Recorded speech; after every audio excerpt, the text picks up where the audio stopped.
ধামাকা তো আমি দেই না, ধামাকা হচ্ছে দর্শকরা দেয়, তারা পছন্দ করে ধামাকা হয়ে যায়। না না, বিষয়টা ওরকম না। বিষয়টা হচ্ছে আমি সবসময় পারফর্মার খুঁজি। তো আমার কন্টেন্টের জন্য আমার কাছে মনে হয়েছে একটা হিরো দরকার, একটা হিরোইন দরকার, যেটা আমি পেয়ে গেছি, অপূর্ব ভাই এবং পারিন। আর এছাড়া আরো অনেকগুলো চরিত্র দরকার যারা আসলে একদম রিয়েলিস্টিক অ্যাক্টিং করবে। তো আমার কাছে সবাই আছে যারা একদম রিয়েলিস্টিক পারফরমেন্স দিয়েছে, সেজন্য কন্টেন্টটা সবাই এনজয় করেছে।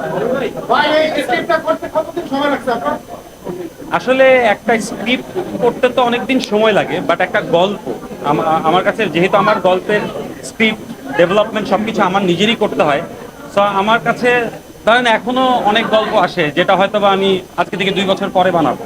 তো আমার প্রত্যেকটা গল্প আমি আসলে অনেক সময় নিয়ে যত্ন করে করি, সেজন্য অনেকদিন পর পর আমার কাজ আসে।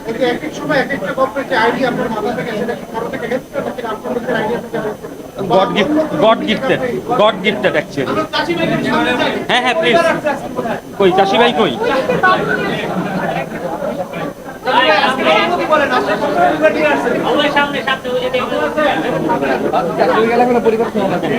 কি বলবো, অনুভূতি কি বোঝানো যায়, বলা যায়? অনুভূতি কখনো বলা যায় না, অনুভূতি কখনো বলা যায় না, অনুভূতি বুঝে নিতে হয়। একটা মানুষের চেহারা দেখে, তার কথাবার্তা বলে সবকিছু মিলে অনুভূতি বুঝে নিতে হয়।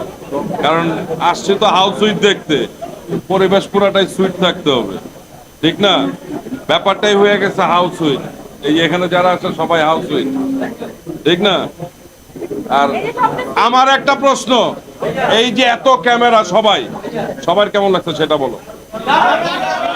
জোরে বলতে হবে, হাউস সুইট বলতে হবে সবাইকে, এত স্লো বললে হবে না।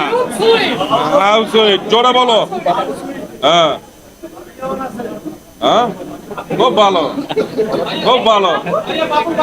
এই যে আছে, এই যে সবচেয়ে সুইট, সবচেয়ে ছোট দর্শক, হতেও পারে যদি সবাই চায়। এই সবাই ক্যামেরা যারা আছে তারা চাইলে হবে, নাহলে হবে না। সবাই কি চায়? জোরে বলো। হ্যাঁ ঠিক আছে।